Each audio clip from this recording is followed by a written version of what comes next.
Hello friends, welcome back to my YouTube channel Study Career Point. I hope you all are doing well. Start करते हैं। देखिए हमारे आज के जो आपका प्रैक्टिस सेशन है, ये जो आपका 500 क्वेश्चंस का लिया गया है, इसमें हम CDP पेपर 1 और पेपर 2 दोनों के लिए कर रहे हैं। स्टार्ट करते हैं। देखिए हमारे फर्स्ट क्वेश्चन के साथ। तो देखिए फर्स्ट क्वेश्चन है, जीन पियाजे के अनुसार किस अवस्था में शिशु शारीरिक क्रियाओं के साथ संवेदी अनुभवों का समन्वय करके दुनिया की खोज करती हैं। देखिए कौन सा एक्शन होता है जिसमें बच्चे क्या करते हैं, सेंसरी एक्सपीरियंस का इस्तेमाल करते हैं। ठीक है, कंक्रीट ऑपरेशनल स्टेज में, सेंसरी मोटर स्टेज में, प्री ऑपरेशनल स्टेज में या फिर फॉर्मल ऑपरेशनल स्टेज में। तो देखिए वो कौन सी स्टेज है, तो वो होती है आपकी संवेदी चालक अवस्था। ऑप्शन नंबर 2 जो है वो यहाँ पर आपका क्या है, बिल्कुल सही है। चलते हैं देखिए नेक्स्ट पर। देखिए नेक्स्ट है, एक समस्या को कई मध्यवर्ती उपलक्ष्यों में विभाजित करने की युक्ति और फिर प्रत्येक मध्यवर्ती उपलक्ष्य को हल करने के साधनों का पता लगाना क्या कहलाता है। तो देखिए पहले हम क्या करते हैं, उनको सब गोल्स में डिवाइडेड करते हैं और फिर उन सब गोल्स को क्या करते हैं, सॉल्व करते हैं। तो उसको क्या कहा जाता है, मौखिकरण, अनुरूपात्मक चिंतन, साधन अंत विश्लेषण या फिर कार्यात्मक स्थिरता। तो देखिए उसको बोलते हैं मीन्स एंड एनालिसिस। क्या बोलते हैं, मीन्स एंड एनालिसिस। तो देखिए यहाँ पर ऑप्शन नंबर 3 जो है वो आपका बिल्कुल सही है। चलते हैं देखिए नेक्स्ट पर। देखिए नेक्स्ट है, दृष्टिबाधित विद्यार्थियों के समावेशन को सफल बनाने के लिए निम्न में से कौन सा कारक एक बाधक बन सकता है। तो देखिए कौन सा कारक है जो यहाँ पर बाधक बन सकता है। इलेक्ट्रॉनिक रूप से अभिरूपित व्याख्यान टिप्पणियाँ, रिकॉर्ड किए गए श्रव्य व्याख्यान, चित्रात्मक सामग्री में स्पर्शनीय प्रतिमान या फिर लिखित विवरण और आरेख। देखिए दृष्टिबाधित विद्यार्थियों के लिए क्या होगा, जो लिखित विवरण है वो क्या होगा, बाधित होगा। तो देखिए यहाँ पर ऑप्शन नंबर 4 जो है वो आपका बिल्कुल सही है। चलते हैं देखिए नेक्स्ट पर। देखिए नेक्स्ट है, जिन व्यक्तियों में आमतौर पर पढ़ने, लिखने और कहानियाँ सुनने के अच्छे कौशल होते हैं उसमें कौन सी बुद्धि अधिक मात्रा में होती है। तो देखिए जिसमें पढ़ने, लिखने और कहानियाँ सुनने के अच्छे कौशल होते हैं, गणितीय बुद्धिमत्ता होती है, भाषाई बुद्धिमत्ता, अंतर्वैयक्तिक बुद्धिमत्ता या फिर संगीतमय बुद्धिमत्ता। देखिए यहाँ पर कौन सी होती है, तो वो होती है आपकी लिंग्विस्टिक, भाषाई बुद्धि। ऑप्शन नंबर 2 जो है वो आपका यहाँ पर बिल्कुल सही है। चलते हैं देखिए नेक्स्ट पर। देखिए नेक्स्ट है, शिक्षक छात्रों को शिक्षण अधिगम प्रक्रिया शुरू कराते समय उनके पूर्व ज्ञान का आह्वान करने के लिए कुछ गतिविधियां कराती हैं। इन क्रियाकलापों के संदर्भ में क्या सही नहीं है। देखिए कौन सा है जो यहाँ पर सही नहीं है। तो देखिए यह छात्रों से जानकारी का जुड़ाव और संबंध बनाने में सहायक है, यह समय और संसाधन की बर्बादी है, यह शिक्षण अधिगम प्रक्रिया को प्रभावी बनाने में सहायक नहीं है, यह अधिगम के लिए तैयार करने की एक सकारात्मक और मनोवैज्ञानिक पहल है। तो देखिए कौन सा पॉइंट है, तो देखिए यह समय और संसाधन की बर्बादी है और दूसरा आपका कौन सा हो जाएगा, यह शिक्षण अधिगम प्रक्रिया को प्रभावी बनाने में सहायक नहीं है। तो देखिए दोनों ही पॉइंट यहाँ पर क्या है, आपके नेगेटिव हैं।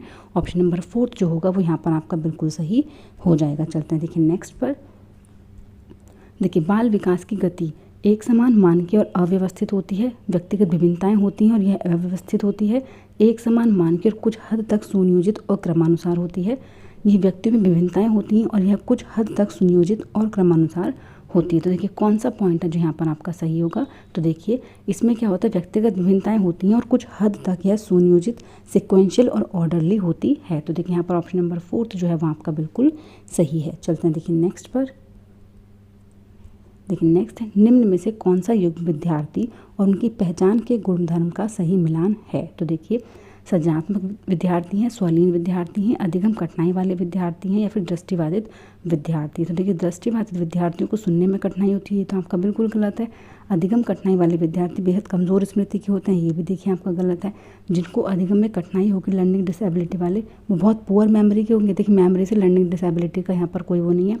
स्वलीनता विद्यार्थी गति क्रियाओं का दोहराव, सृजनात्मक विद्यार्थी समस्या समाधान में अगम्यता। देखिए जो समस्या समाधान है वो उसको इजीली सॉल्व कर लेते हैं। ठीक है, तो ये भी यहाँ पर आपका गलत हो जाएगा। तो कौन सा सही मिलान है, तो वो है आपका ऑप्शन नंबर 2। जो ऑटिज्म विद्यार्थी होते हैं उनके अंदर रिपीटेटिव मूवमेंट्स होते हैं। ठीक है, तो यहाँ पर ऑप्शन नंबर 2 जो है वो आपका बिल्कुल सही है। चलते हैं देखिए नेक्स्ट पर।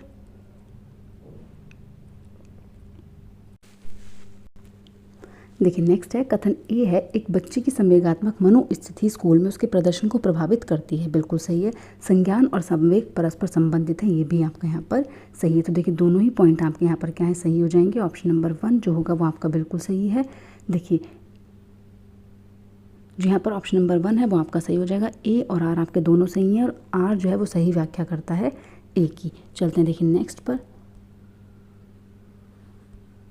देखिए नेक्स्ट है, जब जफ़र अपने माध्यमिक कक्षा के विद्यार्थियों से प्रश्न करता है, आज आप कैसे सीखते हैं, इसके बारे में क्या सीखा, तो वह कौन से कौशल प्रोत्साहित कर रहा है। तो देखिए जब वो बच्चों से पूछ रहे हैं कि आज आपने क्या सीखा, तो वो किस चीज़ को संबोधित करेगा, अनुबंधन को, अनुकरण को, स्मरण या प्रत्यास्मरण को, या फिर अधिसंज्ञान को। देखिए यहाँ पर जो आपका करेक्ट आंसर होगा वो क्या होगा, तो वो है आपका मेटा कॉग्निशन, अधिसंज्ञान। ठीक है, तो यहाँ पर आपका ऑप्शन नंबर 4 जो है वो आपका बिल्कुल सही है। चलते हैं देखिए नेक्स्ट पर।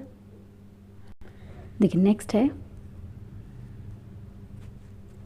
देखिए वह विद्यार्थी जिन्हें ध्यान न्यूनता क्रियाशील विकार है कि अनुकूल पद्धति कौन सी है। तो देखिए विद्यार्थियों को खड़े होकर कार्य करने की अनुमति देना, कार्य को छोटे छोटे टुकड़ों में बांटना, कक्षा कार्य को पूरा करने के लिए सख्त समयावधि तय करना, या फिर एक समय पर एक कार्य देना। तो देखिए ध्यान न्यूनता जिनके अंदर ADHD होती है, तो उनको देखिए यहाँ पर जो पद्धति आपकी कौन सी सही होगी, तो देखिए यहाँ पर आपका ऑप्शन नंबर 1 भी सही है, 2 भी सही है, लेकिन कक्षा कार्य को समय पर पूरा करना ये आपका गलत हो जाएगा।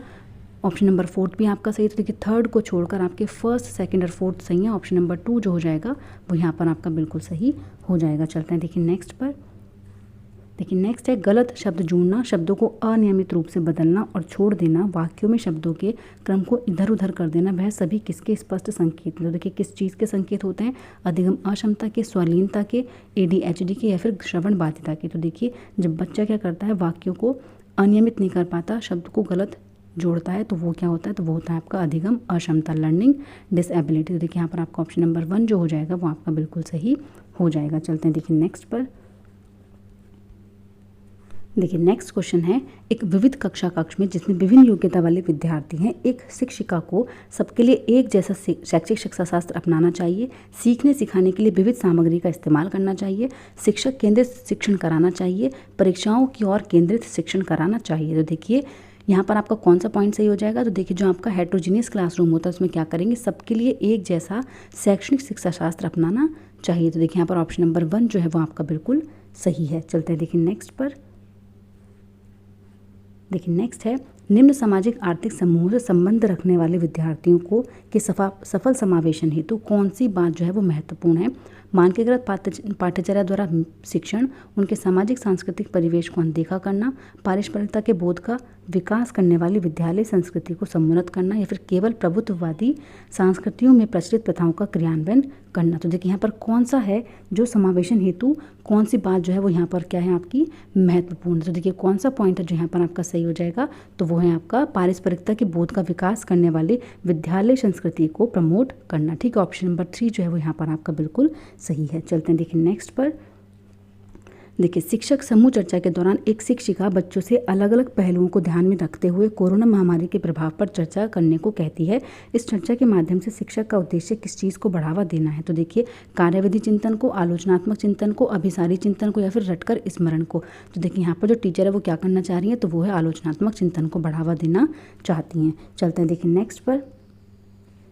देखिए कोल वर्ग के अनुसार नैतिक विकास के अंतिम चरण व्यक्तिगत सिद्धांतों की नैतिकता और विवेक के व्यक्तियों में क्या विशेषता होती है। तो देखिए नियमों को निश्चित और निरपेक्ष रूप से देखना, दूसरों के द्वारा सम्मान प्राप्त करने की चाह, यह महसूस करना कि अपने लिए कानून और नियमों को बनाए रखना उनका कर्तव्य है, यह विश्वास करना कि व्यक्तियों को सामाजिक कानूनों का आंख बंद करके पालन करने के बजाय उनका परीक्षण करना चाहिए। देखिए कौन सा है, तो वो है आपका ऑप्शन नंबर 4।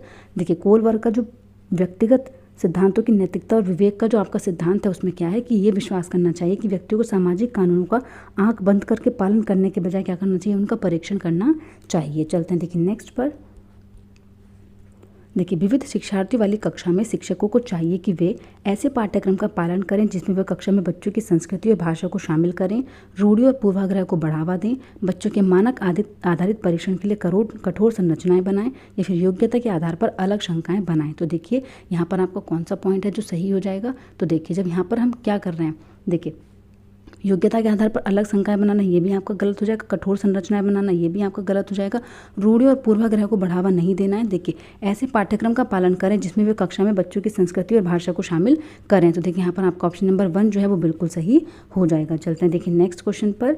देखिए नेक्स्ट क्वेश्चन है, किस उम्र में बच्चों के क्रियाकलाप प्रमुखतः बड़ी मांसपेशियों के स्थूल गति के प्रयोग पर केंद्रित होते हैं बजाय सूक्ष्म गति कार्य के। तो देखिए ऐसा कौन से स्टेज में होता है, शैशवावस्था में, प्रारंभिक बाल्यावस्था में, किशोरावस्था में, फिर माध्यमिक बाल्यावस्था में। तो देखिए जब बच्चे क्या करते हैं, बड़े मांसपेशियों के स्थूल गति के प्रयोग पर केंद्रित होते हैं, तो वो होती है आपकी शैशवावस्था, इन्फेंसी पीरियड। ठीक है, तो यहाँ पर ऑप्शन नंबर 1 जो है वो आपका बिल्कुल सही है। चलते हैं देखिए नेक्स्ट पर।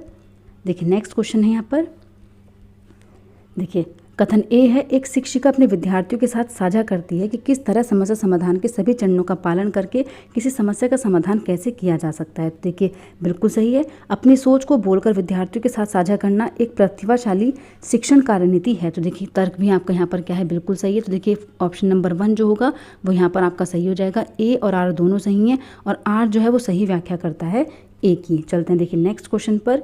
देखिए नेक्स्ट है, जीन पियाजे के सिद्धांतों में से एक बच्ची जो मानती है कि कार सजीव है क्योंकि वह चलती है, क्या प्रदर्शित करता है। तो देखिए क्या प्रदर्शित करता है, जीववादी सोच, केंद्रीयता, अपरिवर्तित सोच या फिर क्रमबद्धता। तो देखिए कौन सा पॉइंट है जो यहाँ पर आपका सही होगा, तो वो है एनिमिस्टिक थिंकिंग। ऑप्शन नंबर 1 जो हो जाएगा, जीववादी सोच जो है वो आपका बिल्कुल सही है। चलते हैं देखिए नेक्स्ट क्वेश्चन पर।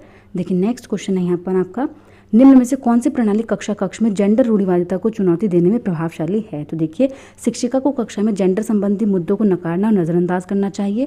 शिक्षिका को कक्षा में होने वाली गतिविधियों की जिम्मेदारी सभी बच्चों को बराबर देनी चाहिए। शिक्षिका को शारीरिक कार्य जैसे मेज को लगना लड़कों को और हल्के कार्य जैसे बुलेटिन बोर्ड सजाना लड़कियों को देने चाहिए। शिक्षिका को लड़कियों से गणित और विज्ञान से ज़्यादा अपेक्षा नहीं रखनी चाहिए। तो देखिए कौन सा पॉइंट है जो यहाँ पर आपका क्या है, कक्षा कक्ष में जेंडर रूढ़िवादिता को चुनौती देता है। तो देखिए कौन सा पॉइंट होगा जो यहाँ पर आपका सही हो जाएगा। यहाँ पर जो आपका सही आंसर होगा वो है आपका ऑप्शन नंबर 2, शिक्षिका को कक्षा में होने वाली गतिविधियों की जिम्मेदारी सभी बच्चों को बराबर देनी चाहिए। ठीक है, तो ऑप्शन नंबर 2 जो हो जाएगा वो यहाँ पर आपका बिल्कुल सही हो जाएगा। चलते हैं देखिए नेक्स्ट पर।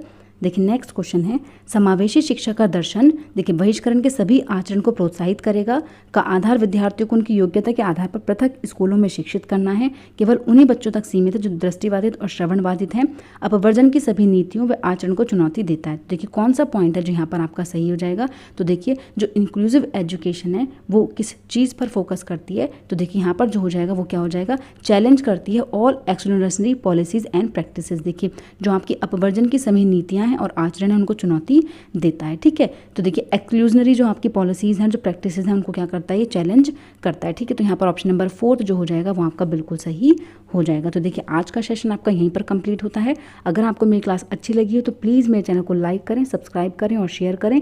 ऐसी ही और वीडियोज़ के लिए मेरे चैनल पर बने रहिए। Thank you.